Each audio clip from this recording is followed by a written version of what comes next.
बिस्मिल्लाहिर्रहमानिर्रहीम। आज का हमारा टॉपिक है biological molecules. First year biology के सेकंड चैप्टर का फर्स्ट टॉपिक है। बायोलॉजिकल मॉलिक्यूल्स ऐसे मॉलिक्यूल्स को कहा जाता है जो कि लिविंग ऑर्गेनिजम्स को बनाते हैं। इनका स्ट्रक्चर, इनका फंक्शन और इनकी इंटरेक्शन जो है वो लिविंग ऑर्गेनिजम्स में डिफरेंट प्रोसेसेस को रन करती है। इसकी स्टडी को बायोकेमिस्ट्री कहा जाता है। बायोकेमिस्ट्री बेसिकली उन प्रोसेसेस को यानी केमिकल प्रोसेसेस को की स्टडी को कहा जाता है जो कि लिविंग ऑर्गेनिज्म के अंदर हो रहे होते हैं। और ये जो बायोलॉजिकल या केमिकल प्रोसेसेस होते हैं, इसमें बायोलॉजिकल मॉलिक्यूल्स होते हैं जो कि इन केमिकल प्रोसेसेस को रन करते हैं। बायोकेमिस्ट्री में हम इन बायोलॉजिकल मॉलिक्यूल्स के स्ट्रक्चर को स्टडी करते हैं, इनके फंक्शंस को स्टडी करते हैं और इनकी इंटरेक्शंस को स्टडी करते हैं, जो कि केमिकल कंपोजिशन या मेन कंपोजिशन होता है यूनिसेलुलर ऑर्गेनिजम्स के और मल्टीसेलुलर ऑर्गेनिजम्स के। इन बायोलॉजिकल मैक्रोमोलिक्यूल्स में जो इन्वॉल्व होते हैं मेन कंपोनेंट्स वो होते हैं water, protein, carbohydrate, lipids, DNA, RNA, organic molecules जैसे हमारे पास हार्मोन्स होते हैं या डिफरेंट एंजाइम्स होते हैं, और इनऑर्गेनिक मॉलिक्यूल्स। इनकी जो परसेंटेज होती है सेल वेट में, अगर हम बैक्टीरियल सेल को देखें या मेमेलियन सेल का आपस में कंपैरिजन करें तो इसमें जो केमिकल कंपोजिशन होती है इन बायोलॉजिकल मॉलिक्यूल की वो एक दूसरे से थोड़ा डिफरेंट होती है, एक्सेप्ट वाटर मॉलिक्यूल। जो वाटर है वो बैक्टीरियल सेल का तकरीबन 70% होता है, मेमेलियन सेल का भी ये 70% होता है, जबकि प्रोटीन जो है वो बैक्टीरियल सेल में 15% होती है, मेमेलियन सेल में 18% होती है। लिपिड्स बैक्टीरियल सेल में 3% होते हैं, मेमेलियन सेल में 4% होते हैं। कार्बोहाइड्रेट्स 3% होते हैं बैक्टीरियल सेल का और मेमेलियन सेल का 4% होते हैं। लिपिड्स बैक्टीरियल सेल का 2% होते हैं, मेमेलियन सेल का 3% होते हैं। डीएनए बैक्टीरियल सेल का 1% होते हैं और मेमेलियन सेल का 0.25% होते हैं। आरएनए बैक्टीरियल सेल का 6% होते हैं और मेमेलियन सेल का 1.1% होते हैं। ऑर्गेनिक मॉलिक्यूल्स जैसे कि मैंने आपको बताया जिसमें हार्मोन्स होते हैं, डिफरेंट एंजाइम्स होते हैं, वो बैक्टीरियल सेल का 2% होते हैं और मेमेलियन सेल का भी 2% होते हैं। इनऑर्गेनिक मॉलिक्यूल बैक्टीरियल सेल का 1% होते हैं और मेमेलियन सेल का भी 1% होते हैं।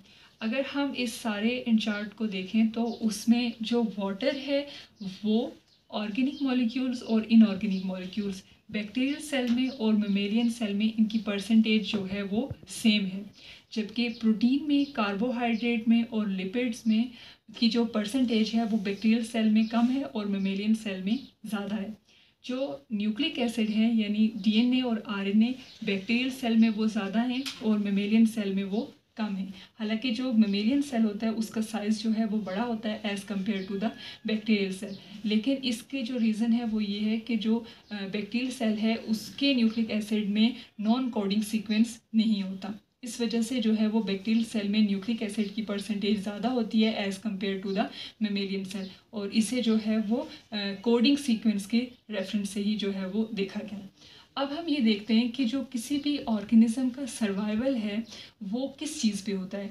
वो इसी चीज़ पे होता है कि यही सारे केमिकल्स जो हैं वो इन्वायरमेंट से लिए जाते हैं और फिर उस इन्वायरमेंट को अपने लिविंग मैटर का पार्ट बनाया जाता है। जब किसी भी केमिकल को लेके उसे लिविंग मैटर का पार्ट बनाया जाता है तो उसमें दोनों तरह के प्रोसेसेस इन्वॉल्व होते हैं, बिल्डिंग प्रोसेसेस भी इन्वॉल्व होते हैं और ब्रेक डाउन प्रोसेसेस भी इन्वॉल्व होते हैं। उस सारे जो प्रोसीजर है उसके लिए जो कंबाइंड टर्म यूज़ होती है उसे मेटाबॉलिज्म कहा जाता है। मेटाबॉलिज्म उन सारे केमिकल रिएक्शंस को कहा जाता है जो कि किसी भी सेल या ऑर्गेनिज्म की लिविंग स्टेट को मेंटेन करने के लिए ज़रूरी होते हैं। मेटाबॉलिज्म का जो मेन पर्पसेस हैं उसमें सबसे फर्स्ट वन आता है conversion of food to energy to run the cellular processes, यानी फूड को एनर्जी में कन्वर्ट करना और उस एनर्जी से डिफरेंट जो प्रोसेसेस सेल के अंदर रन हो रहे होते हैं उनको रेगुलेट करना। सेकेंड स्टेप आता है conversion of food to the building blocks, यानी फूड को ब्रेक डाउन करना और उसे बिल्डिंग ब्लॉक्स में कन्वर्ट करना, जो कि लिविंग ऑर्गेनिज्म के जो है वो बॉडी पार्ट्स के जो है वो मेन कंपोनेंट जिन्होंने बना होता है। नेक्स्ट आता है एलिमिनेशन ऑफ मेटाबॉलिक वेस्ट, यानी कॉम्प्लेक्स फूड को सिंपल फॉर्म में कन्वर्ट करना और जो यूज़फुल प्रोडक्ट्स हैं उन्हें बॉडी का पार्ट बनाना और जो वेस्ट प्रोडक्ट हैं उसको बॉडी में से एक्सक्रीट आउट करना। जो मेटाबॉलिज्म होता है उसमें बिल्डिंग प्रोसेसेस भी होते हैं और ब्रेक डाउन प्रोसेसेस भी होते हैं। जो बिल्डिंग प्रोसेसेस होते हैं उन्हें एनाबॉलिज्म कहा जाता है और जो ब्रेक डाउन प्रोसेसेस होते हैं उन्हें कैटाबॉलिज्म कहा जाता है। एनाबॉलिज्म जो है ऐसे मेटाबॉलिक प्रोसेसेस होते हैं जिसमें सिंपल सब्सटेंसेस कंबाइन होके एक कॉम्प्लेक्स कंपाउंड बनाते हैं। जैसे कि हमारे पास एक कॉमन एग्जांपल है फोटोसिंथेसिस।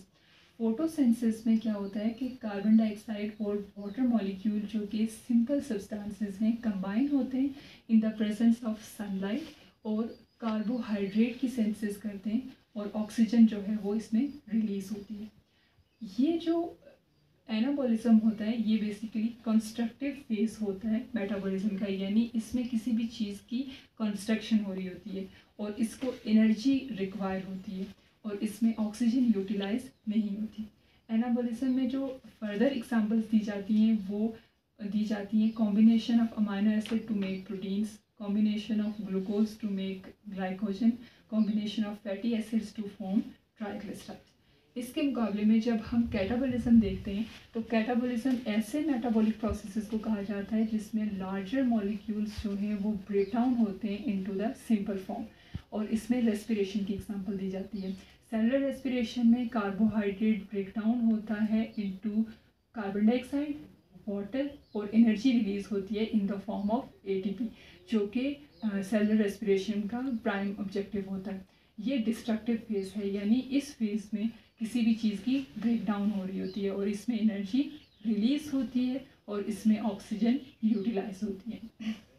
इसके अलावा कैटाबॉलिज्म में जो फर्दर एग्जांपल दी जाती हैं उसमें प्रोटीन की break down into amino acid, glycogen की ब्रेक डाउन इनटू ग्लूकोज और ट्राइग्लिसराइड की break down into the fatty acid.